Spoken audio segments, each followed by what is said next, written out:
दोस्तों नमस्कार, मिस्टर शून्य चैनल में आप सभी का स्वागत है। दोस्तों आज हमारी सीरीज का 31वां एपिसोड है और हम मिस्टर शून्य के सामने आए हुए हैं आपके सारे सवालों के जवाब जानने।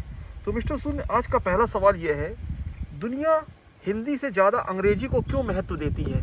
दुनिया में हमेशा से उसी संप्रदाय का वर्चस्व रहता है जो आर्थिक तौर पर मजबूत रहते हैं।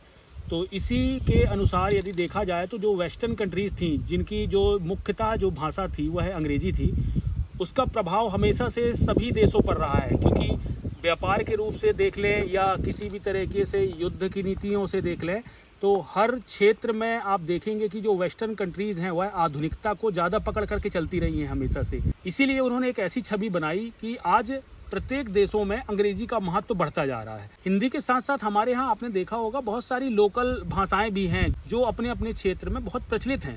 इसी कारण से केवल हिंदी मात्र में हम फोकस नहीं कर सकते और इसी सोच के कारण हम अपने देश की भाषा को नज़रअंदाज करते हुए अंग्रेजी भाषा को महत्व देते हैं। होता है ना कि यदि आप मेरी भाषा को प्राथमिकता नहीं दोगे तो मैं आपकी भाषा को नहीं दूंगा। तो ये जो विचारधारा है वह भारत के सभी संप्रदायों में है, अलग अलग सभी ने अपने अपने भाषाओं को महत्वपूर्ण मान रखा है। तो यदि हिंदी को यदि आप प्राथमिकता देना चाहेंगे तो किसी और को समस्या होगी। तो कहते हैं ना कि दो चूहों की लड़ाई में बिल्ली ने फ़ायदा मार लिया। तो ये वही वाला हाल है कि हमारे देश की किसी भी भाषा को हम महत्वपूर्ण नहीं बनने देना चाहते। ये आपसी एक तरह से कुंठा हो सकती है और उसी का फ़ायदा विदेशियों ने उठाया। आज अंग्रेजी भाषा का हमारे यहाँ ज़्यादा चलन है और ज़्यादा प्रचलन बढ़ता जा रहा है।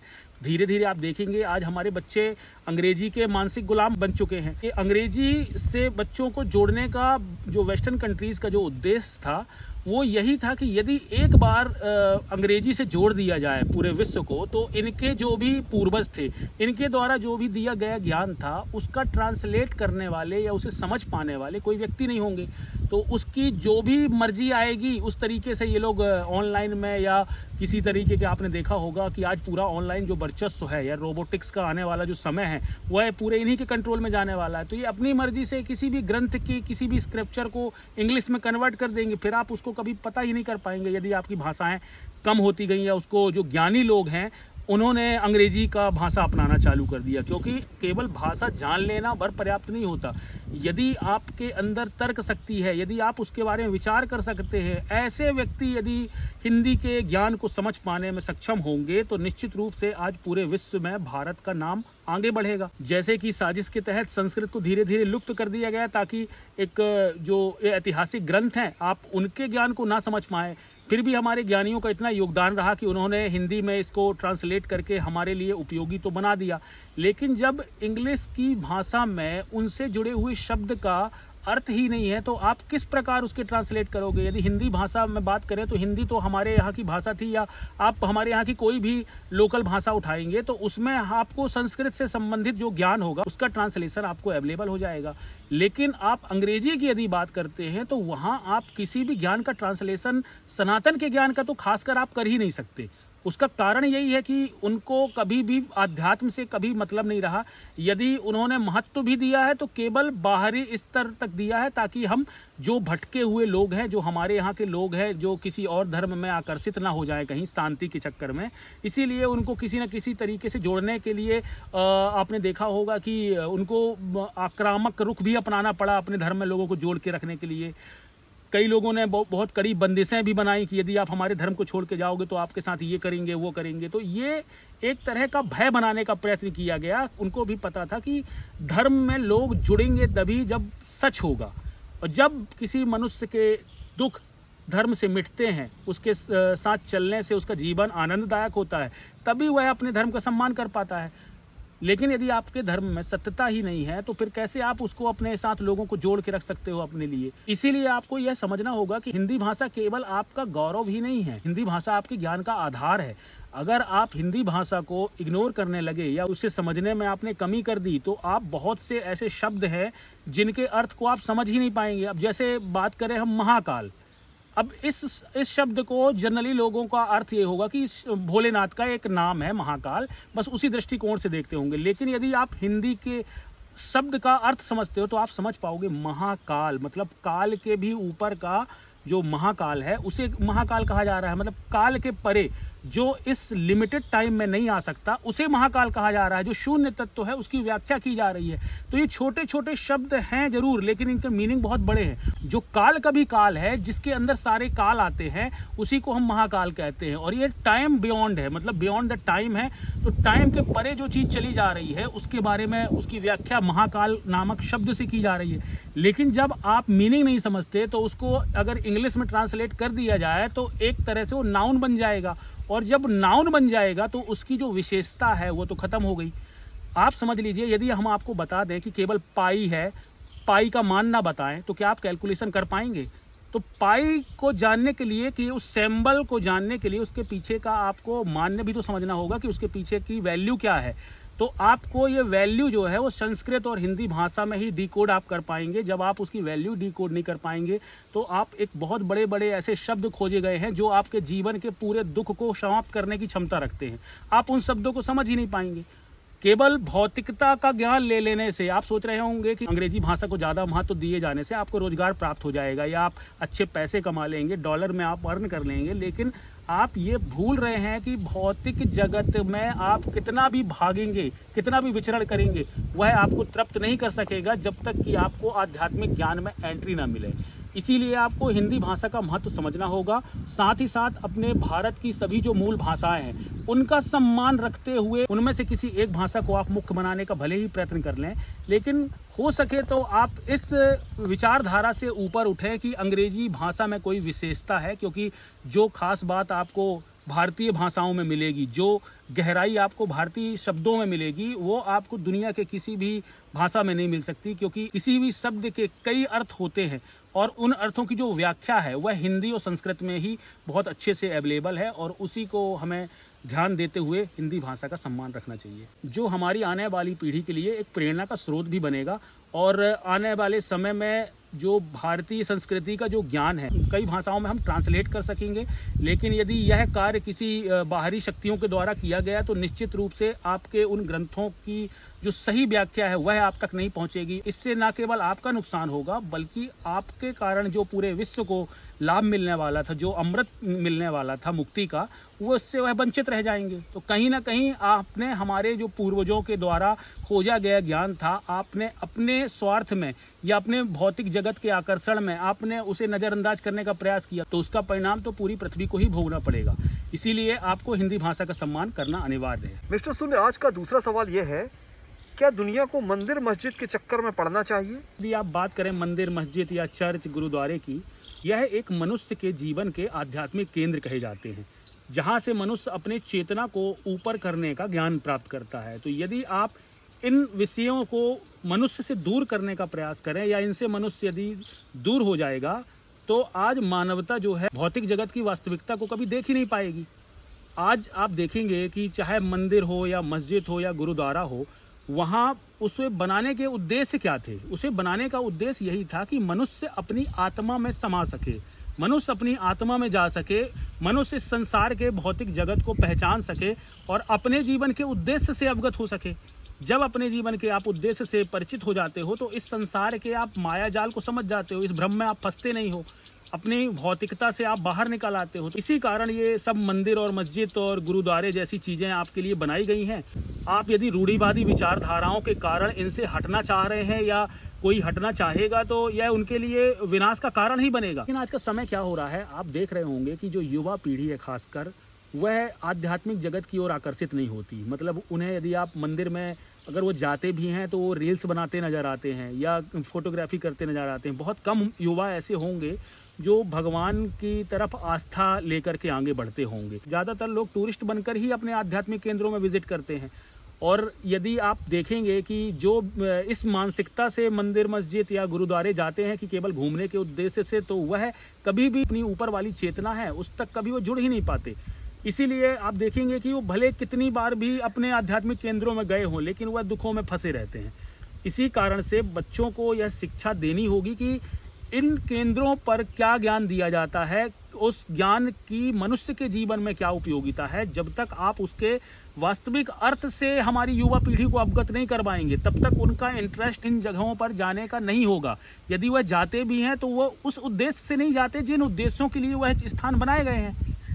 यदि आप बात करें कि मंदिर क्यों बनाए गए, तो मंदिरों में आज लोगों को इस भौतिक जगत को पहचानने की शिक्षा दी जाती थी, मुक्ति की शिक्षा दी जाती थी। लेकिन आज यदि आपको मंदिर में आप जा रहे हैं तो वहाँ केवल आपको क्या दिखाई दे रहा है? लोग तरह तरह की चीज़ों को मांग रहे हैं भगवान से जाके कि मुझे ये मिल जाए, वो मिल जाए। आप भगवान का मतलब भी समझ पा रहे हैं, आपको उसका अर्थ भी समझ में आ रहा है। जब आप उसके सही अर्थ को नहीं समझ पा रहे हैं तो आप मूर्ति को केवल एक मूर्ति के रूप में ही देख के आ रहे हैं कि मूर्ति कितनी सुंदर है, मूर्ति कितनी बड़ी है, मूर्ति कितनी छोटी है। केवल आपके जीवन में यही उद्देश्य होगा। यदि आप मूर्ति के पीछे की चेतना नहीं भांप पा रहे हैं, उसकी चेतना नहीं समझ पा रहे हैं कि उस मूर्ति को हम क्यों पूज रहे हैं, राम हमारे जीवन में क्यों खास हैं, दुर्गा जी की मूर्ति बनाई गई है तो क्यों बनाई गई है, सरस्वती जी की मूर्ति क्यों बनाई जाती है, ये सारी चीज़ें आपके जीवन में एक सामान्य नहीं है कि आप केवल इनको एक तरह से सामान्य प्रतिमा मान करके पूज लें, जहां से आपको अपनी आध्यात्मिक जो मनोकामना है उसकी पूर्ति हो जा रही है। संयोग से आपकी कुछ मनोकामनाएं पूरी हो गई होंगी जीवन में, लेकिन आप कह सकते हैं क्या कि आपका जीवन आनंद में है? क्या नहीं है ना। तो अगर जीवन आनंद में नहीं है, इसका मतलब आप अपने धर्म को पहचान ही नहीं पा रहे हैं। आप चाहे अपने मंदिर जाएं या मस्जिद जाएं या गुरुद्वारे चर्च कहीं भी जाएं, आप जब तक आप अपने ऊपर वाले से नहीं जुड़ेंगे, इस संसार के किसी भी व्यक्ति को जुड़ करके उसको सत्य मान करके जीते रहेंगे तो वो आपको भ्रम में ही फंसाए रहेगा। आप समझिए कि या जो जिन मनुष्यों को आप यकीन कर रहे हो, ये मनुष्य आए हुए 100 साल से भी ज़्यादा नहीं हुए होंगे इनको। तो ये जो इतनी बड़ी सृष्टि चल रही हो, किन ज्ञानियों के कारण चल रही है? जो आपके पूर्वज थे, जो हमारे पूर्वज थे। हमारे पूर्वजों ने यदि किन्हीं केंद्रों को स्थापित किया है तो उन केंद्रों के पीछे का आधार हमें जानना होगा। आज की पीढ़ी हो सकता है दूषित होकर के उनका अर्थ सही तरीके से ना समझा पा रही हो सकता है उनके स्वार्थ हों जो आपके अनुसार आपका अर्थ नहीं समझा पा रहे हों, आपके जीवन के दुखों को देख करके वो अर्थ नहीं समझा रहे हों, वह अपने स्वार्थ की पूर्ति के लिए आपको अर्थ का अनर्थ कर दिए हों, हो सकता है आपके सामने।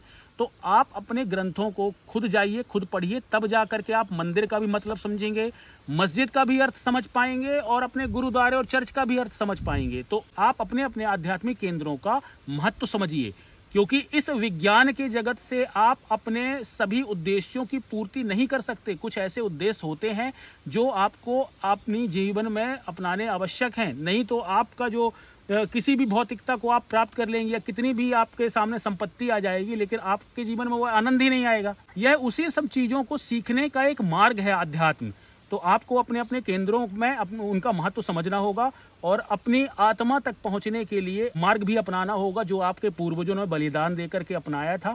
और जो आध्यात्मिक केंद्रों में जो ज्ञान दिया जाता है उसे पुनः जागृत करने के लिए हमें आधुनिक तरीके को उपयोग करना होगा। विज्ञान के साथ अध्यात्म को आगे बढ़ाना होगा, तब हमारे युवा भी इससे जुड़ पाएंगे और सभी लोग जो मंदिर मस्जिद का जो अर्थ है वह समझ पाएंगे। फिर इनके झगड़े आपस में नहीं होंगे। क्या होता है ना, हम किसी चीज़ को हटाने की बात तब करते हैं जब कोई चीज़ लड़ाई की जड़ होती है। आपने देखा होगा, यदि आप अपने बच्चे के लिए, 2 बच्चे हैं आपके, यदि कुछ कपड़े खरीद के लाते हैं, यदि आप एक लाते हैं और दोनों में झगड़ा होता है तो आप सोचते हैं कि यार अभी किसी को नहीं देंगे, किनारे रख देते हैं उठा करके। भले वह कपड़े बहुत इंपॉर्टेंट थे, लेकिन आप दोनों में से अब किसी को नहीं देना चाहते ताकि झगड़ा ना हो। इसी कारण से हम आध्यात्म की जो कीमत है उसका महत्व नहीं समझ पा रहे हैं। बस हम एक दूसरे की कमी निकालने में लगे हुए हैं कि तेरे धर्म में ये प्रॉब्लम है, तेरी मान्यताओं में ये समस्या है। हमें अपना कुछ नहीं दिखाई दे रहा। हमें क्यों लोगों को मजबूरन अपने धर्म में आने को प्रेरित करना पड़ रहा है? क्यों हमारी ओर लोग प्रेम से आकर्षित नहीं होके आ पा रहे हैं? क्यों नहीं लोग खिंचे चले आ रहे हैं कि यार इस विचारधारा में कितना आनंद छुपा हुआ है? ये आप क्यों नहीं समझ पा रहे हैं? यह पीढ़ी विज्ञान के असर में रंग चुकी है। आप इसे पुरानी मान्यताओं के साथ नहीं जोड़ कर देख सकते। आने वाले समय में विज्ञान को अध्यात्म के साथ मिलना ही होगा। आप क्या समझ रहे हैं कि जो चीज़ जहाँ से प्रकट होती है अंत में वह चीज़ वहीं जाकर मिल जाती है। यदि आपके भगवान, खुदा, अल्लाह जो भी आप मानते हैं, यदि उन्होंने इस सृष्टि का निर्माण किया है ना, तो एक समय के बाद यह उसी में जाकर के मिल जाएगी। इसका अर्थ यह है कि एक समय के बाद विज्ञान यह चीज़ समझ जाएगा कि ये सारी सृष्टि उसी अल्लाह, उसी भगवान, उसी ईश्वर, उसी गॉड से ही आई है। तो आप समझ लीजिए कि अगर यह सृष्टि उसी से आई है तो विज्ञान को जब वहीं पहुंचना है तो विज्ञान अपनी शोध के आधार पर वहां पहुंचेगा और आपको अपने विवेक के आधार पर पहुंचना होगा। तो विवेक मतलब अपने विचारों के आधार पर, लेकिन विचार तभी आपके कार्यरत होंगे जब आप तर्क शक्ति से हर चीज़ का आपको जवाब पता होगा कि ऐसा क्यों होता है, मेरी ज़िंदगी में दुख क्यों आता है, मेरी ज़िंदगी में मैं लोगों चीज़ों से आकर्षित क्यों होता हूँ, फिर जाकर के मुझे गुस्सा क्यों आता है। ये सब छोटी छोटी बातें हैं, ये आपको विज्ञान से नहीं पता चलेंगी। ये सिर्फ आपके अध्यात्म से पता चलेंगी। यदि आपके मार्ग में वह चीज़ नहीं अवेलेबल हो पा रही है तो आप दुनिया की किसी भी विचारधाराओं से इन बातों का उत्तर जानिए, और जब आप इन सभी बातों का उत्तर जानेंगे तो दुनिया के किसी भी मार्गों को अपना करके अपने ऊपर वाले से जुड़ सकते हैं। जुड़ना आपको अपनी आत्मा से ही होगा। तो आप मंदिर मस्जिद के झगड़े ना करके बल्कि उनका उपयोग समझें अपने जीवन में और उन्हें प्रेम भाव से अपनाएं। एक दूसरे के धर्म स्थलों का सम्मान करें, और जब इस तरीके की विचारधारा समाज में होगी तो फिर हमारा कोई भी आपसी झगड़ा ही नहीं बचेगा। और जब मनुष्य मनुष्य में प्रेम होने लगेगा तो यही अध्यात्म का सही मार्ग है, यही अध्यात्म में मुक्ति का रास्ता है। जिस दिन सभी विचारधारा एक हो गई तो आप समझ लीजिए कि सारा विज्ञान एक हो गया। तो फिर सभी झगड़े भी समाप्त हो जाएंगे और फिर लोगों का प्रेम बढ़ेगा, और इसी के साथ आने वाली पीढ़ी के लिए हम एक अच्छा सुनहरा वातावरण भी देकर जा सकेंगे। तो हमें यह बात याद रखनी चाहिए कि हमें जो भी कार्य करने हैं वह आने वाली जनरेशन को सोचते हुए करने हैं, ना कि अपने व्यक्तिगत स्वार्थ को सामने रखकर। मिस्टर सूर्य, आज का तीसरा सवाल यह है, क्या सनातन बोर्ड बनाना चाहिए? सनातन बोर्ड की पहले जो मानसिकता है उसे जानना होगा। यदि सनातन बोर्ड बनाने का उद्देश्य मंदिरों की रक्षा करना या धर्म स्थलों की रक्षा करना है या धार्मिक जो संस्थान है उन्हें आगे बढ़ाने का उनका उद्देश्य है, तो निश्चित रूप से सनातन बोर्ड की जो खोलने की मांग उठाई जा रही है वह उचित है।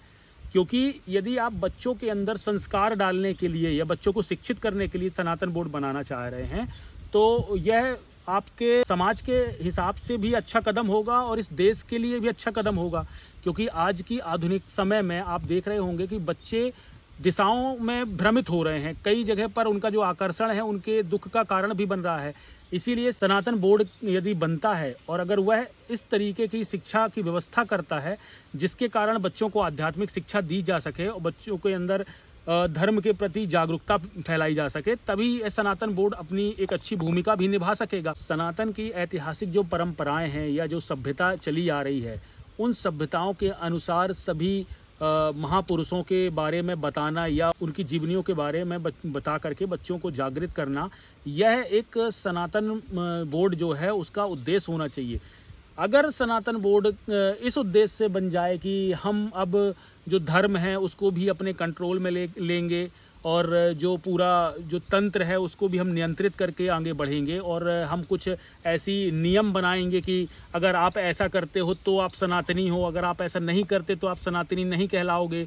अगर ये सारी विचारधाराएं लगने लगी, अगर इस तरीके की कोई सोच वाले आगे विचारों से सनातन बोर्ड की यदि निर्माण किया जाने लगा तो यह सनातन को छोटा दिखाने वाला कदम भी हो सकता है। आपको यह ध्यान रखना होगा कि जो सनातन है, सनातन आपके किसी भी कल्पना में नहीं आ सकता। यदि सनातन को आपने अपनी कल्पना में या अपने दायरे में बांधने का प्रयत्न किया तो निश्चित रूप से वह उसका जो अर्थ है, वास्तविक अर्थ है, उसको आप बहुत छोटा कर देंगे। सनातन अपनी आत्मा से मिलने का नाम है, सनातन या तन से पार।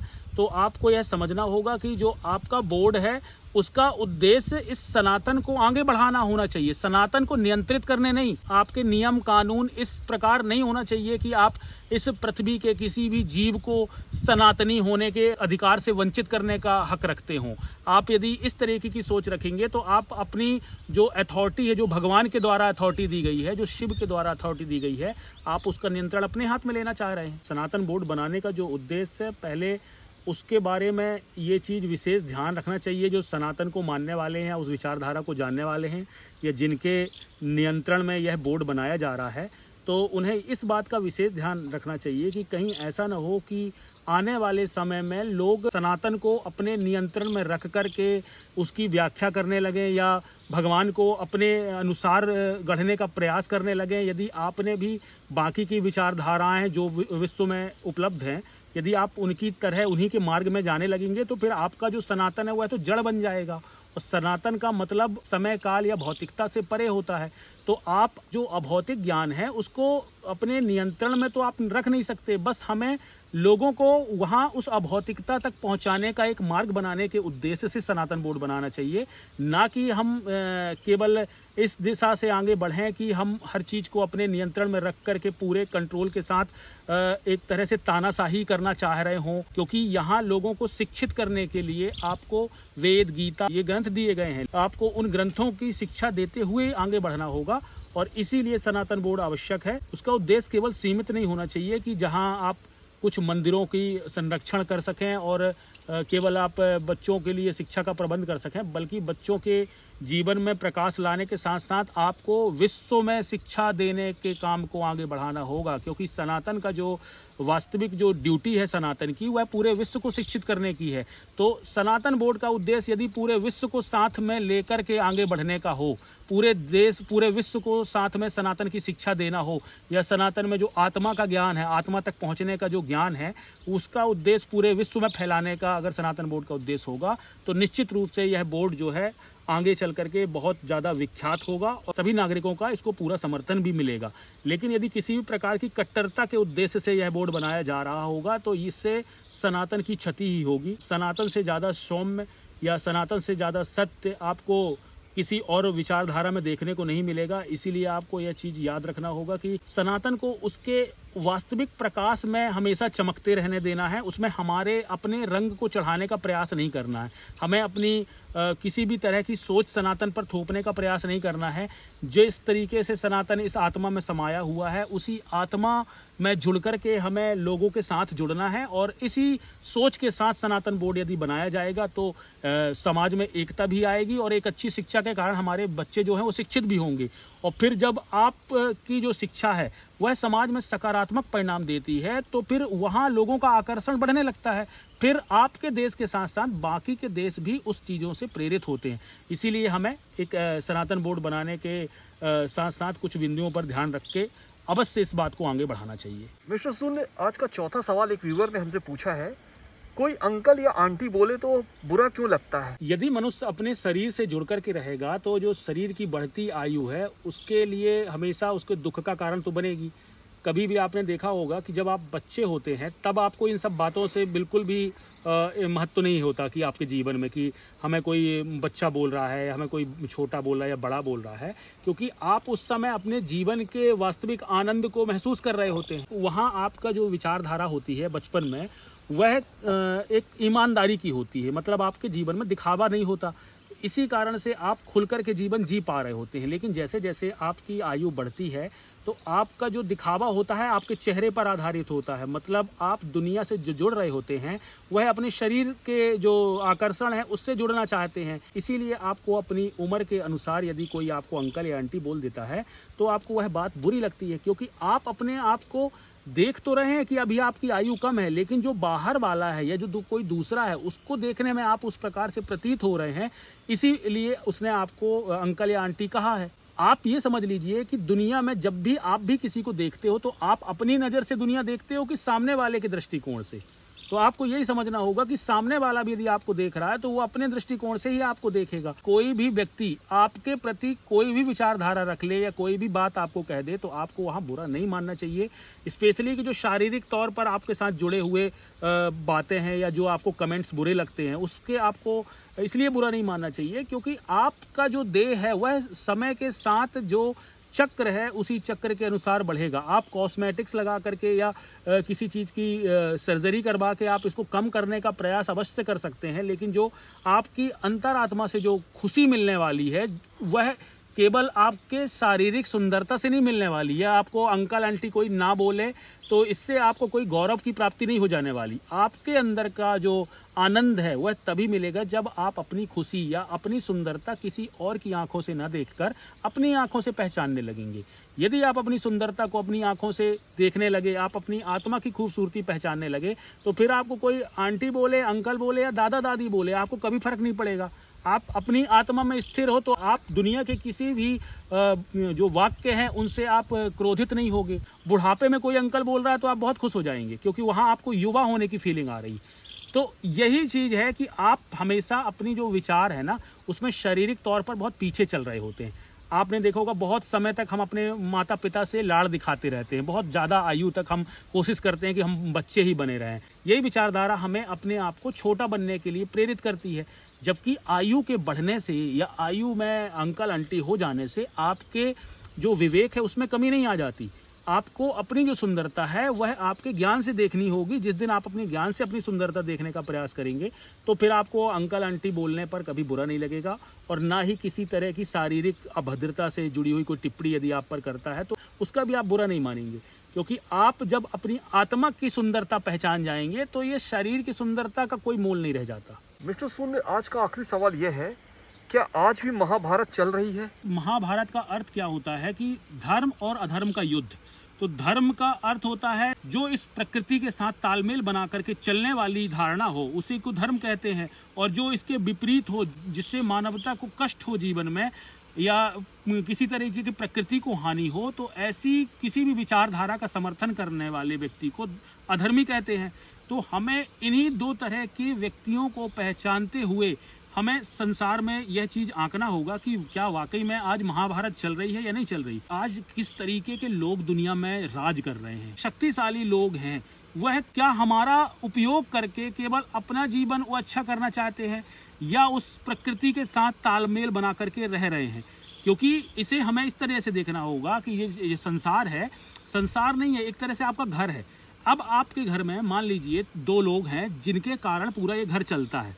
तो उन 2 व्यक्तियों की जो नीतियां होंगी, यदि उन नीतियों से आपका घर अच्छे से चल रहा होगा तब तो आप उनके साथ चलना चाहेंगे। लेकिन अगर उनकी नीतियों में कहीं ऐसा होगा कि आपको 2-4 पैसों का या 2-4 रुपए का लाभ दे करके और बाकी आपके घर की ही पूरी खंडहर बना दे, वो आपके घर को बंजर कर डालें, तो आप ऐसे व्यक्तियों को क्या कहेंगे? ऐसे व्यक्तियों को ही दुर्योधन कहा जाता है। उसी प्रकार इस प्रकृति का एनालिसिस करना है, इस प्रकृति के बारे में पूरा आकलन करना है और जानना है कि कौन सी ऐसी कंपनियां हैं, कौन सी ऐसी योजनाएं हैं जिनके कारण इस विश्व का जो है सर्वनाश निकट होता जा रहा है। क्योंकि यदि मानवता का विनाश हो गया तो यहाँ मारे जाएंगे जो ज़्यादातर जो जीव हानि होगी वह निर्धन लोगों की ही होगी, जिनके पास आज कोई शक्ति नहीं है। और आने वाले समय में आप सभी जानते हैं कि आज हमारी बातों का या जनसंख्या का महत्व है भी, लेकिन जिस दिन रोबोटिक्स तकनीक बढ़ेगी और रोबोट्स हर जगह पर काम में दिखाई देंगे तो फिर मनुष्य की जनसंख्या कोई महत्व नहीं रखेगी।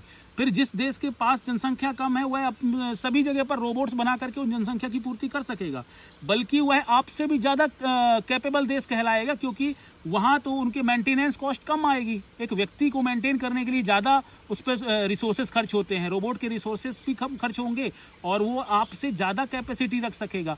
इसीलिए आपको आधुनिकता को महत्व देते हुए आपके साथ आध्यात्म को भी आपको महत्व देना होगा। जब आप इन दोनों विचारधाराओं के समन्वय से आप आगे बढ़ेंगे तब आप अपने आप के वास्तविक चित्रण को समझ पाएंगे। तो फिर आपको समझ में आएगा कि जो आज का युद्ध चल रहा है आपको किस स्तर पर लड़ना चाहिए, आपकी क्या क्षमता है, उसी के अनुसार फिर आप अपनी अपनी जगह पर अपने पक्ष का चुनाव करके और आप अपना जीवन समर्पित करने लगेंगे। इसीलिए आपको जानना होगा कि आप किस कंपनी में नौकरी कर रहे हैं, कौन से ऐसे प्रोडक्ट आप बेच रहे हैं जिससे इस प्रकृति का ही नुकसान तो नहीं हो रहा। जाने अनजाने में आप दुर्योधन का साथ तो नहीं दे रहे। जिस प्रकार महाभारत में द्रोणाचार्य अपने वचन दे करके किसी अधर्म का साथ देने के लिए फंस गए थे, उसी प्रकार मनुष्य भी अपने स्वार्थ की लालच में आकर के ऐसे ऐसे संस्थाओं में या ऐसे कार्यों में उलझ जाता है जिससे थोड़ा बहुत उसका प्रारंभिक लाभ तो हो जाता है, लेकिन अंततः उससे प्रकृति की हानि ही होती है जो उसकी आने वाली पीढ़ी के लिए नुकसानदायक बनने वाला है। लेकिन हम जो मनुष्य का जो विजन होता है ना, वह अपनी आयु के अनुसार ही होता है। मतलब एक व्यक्ति अगर दुनिया देखना भी चाहता है तो केवल अपने जीवन का आकलन करके देखना चाहता है कि मुझे जीना ही कितना है, मैं क्यों सोचूं ये सारी चीज़ें। जब आपकी विचारधारा इस प्रकार की होती है तभी फिर आने वाले समाज में धीरे धीरे जो कुरूपता है वह बढ़ती जाती है और फिर एक अच्छा जो समन्वय है हम नहीं बना पाते। इसीलिए समय समय पर हमारे बीच से कोई जो व्यक्ति है वह अपनी आत्मा से जुड़ करके धर्म का सही अर्थ समझ पाते हैं, तब उन्हें ये महाभारत दिखाई देती है जो आज हमारे समाज में चल रही है। इसीलिए आप देख रहे होंगे कुछ ऐसे लोग होंगे जो एकदम डेडिकेटली बिल्कुल पर्यावरण के लिए लगे होंगे। समय समय पर हर व्यक्ति आते हैं महाभारत के इस हिस्से में शामिल होते हैं, क्योंकि महाभारत का अर्थ ही है कि ये हमेशा से चलती आ रही है। धर्म और अधर्म की युद्ध जो है वो हमेशा से चला आ रहा है। एक पक्ष का मानना यह है कि आपके जीवन की खुशी जो है भौतिक विषय वस्तुओं से ही पूरे होंगे और उन विषय वस्तुओं को बनाने का जो ठेका है वो किसी बड़े व्यक्तियों के पास आ चुका है या संस्थाओं के पास आ चुका है, तो धन के रूप से सक्षम हो चुके हैं। तो वह यही करना चाहते हैं कि आप किसी भी तरह का जो जीवन है आपका यह उन्हीं पर आधारित हो जाए। लेकिन एक दूसरा पक्ष है जो आपको इन सारे चंगुलों से बचा करके आध्यात्म की वास्तविकता बताना चाहता है, जो आपको धर्म सिखाना चाहता है, जो आपको बताना चाहता है कि मिसाइल बनाइए लेकिन मिसाइल का उपयोग किस स्थिति में आपको करना चाहिए ये भी आपको बताना चाहता है। वो आपको बताना चाहता है कि आप मेडिकल से जुड़े हुए उपकरण बनाइए, लेकिन उससे मनुष्य के जीवन में कहीं आने वाले समय में विपरीत परिणाम ना हो, उसका भी आपको ध्यान रखना चाहिए। तो ये सारी जब स्थितियों का आप आकलन करेंगे तब आप अपने पक्ष को पहचान पाएंगे और फिर आपको दिखाई देने लगेगा कि महाभारत में आपको अर्जुन के पक्ष का साथ देना है या आपको दुर्योधन का साथ देना है। अर्जुन का अर्थ वही होगा जो इस पूरे जगत के साथ समन्वय बना करके चलने वाले मनुष्यों के साथ रहेगा या उनकी विचारधारा को आगे बढ़ाएगा, जो इस प्रकृति के साथ चलना चाहते हैं, इस प्रकृति को बचाने का या इस पृथ्वी को संरक्षित करने के लिए वचनबद्ध हैं। ऐसे मनुष्यों का साथ देना ही आपका अर्जुन का साथ देना कहलाएगा। और इसके विपरीत यदि आप अपने व्यक्तिगत स्वार्थ में आकर के आंख बंद करके किसी भी कार्य से जुड़े हुए हैं तो आप नहीं कह सकते जाने अनजाने आप किसका साथ दे रहे हैं। जब आप अपनी आत्मा में जाएंगे तभी आप इस सत्य से परिचित हो पाएंगे, क्योंकि यदि आप दुर्योधन की सेना में जो योद्धा थे उनके तरह अपने स्वार्थ से, अपने किसी वचन से या अपनी किसी जिम्मेदारियों से जुड़े हुए होंगे तो आपको यह महाभारत का जो चित्रण है वो नज़र नहीं आएगा, फिर आपको सत्य नहीं दिखाई देगा। फिर आप जिस स्थिति में होंगे आप उसे यथा उचित अपने अनुसार जो है वो एक्सेप्ट कर लेंगे। जितनी प्रकृति में नकारात्मकता बढ़ेगी उतना मनुष्य के जीवन में प्रेम खत्म होता जाएगा, और जब प्रेम कम होता जाएगा तो आप अपने वास्तविक आनंद से वंचित रहेंगे। इसीलिए इस युद्ध को जानना अनिवार्य है और इस महाभारत में सभी को हिस्सेदार बनना चाहिए। आप क्लियर करके बताएं कि आप किस दिशा में आप जा रहे हैं। जिस दिन आप अपने जीवन के उद्देश्य से क्लियर हो जाएंगे कि भाई मैं किसका साथ देना चाहता हूँ, किस पक्ष का, तो फिर आपका जो कार्य का चुनाव होगा फिर उसी दृष्टिकोण से होगा और तभी आप अपने जीवन में महाभारत के एक पक्ष का सही चुनाव कर सकेंगे। तो दोस्तों, मैं आशा करता हूँ आप सभी मिस्टर शून्य के दिए गए जवाबों से संतुष्ट होंगे। आपके जो भी सवाल हैं कमेंट के माध्यम से हमसे जरूर पूछिए और आज का एपिसोड हम यहीं समाप्त करते हैं। धन्यवाद।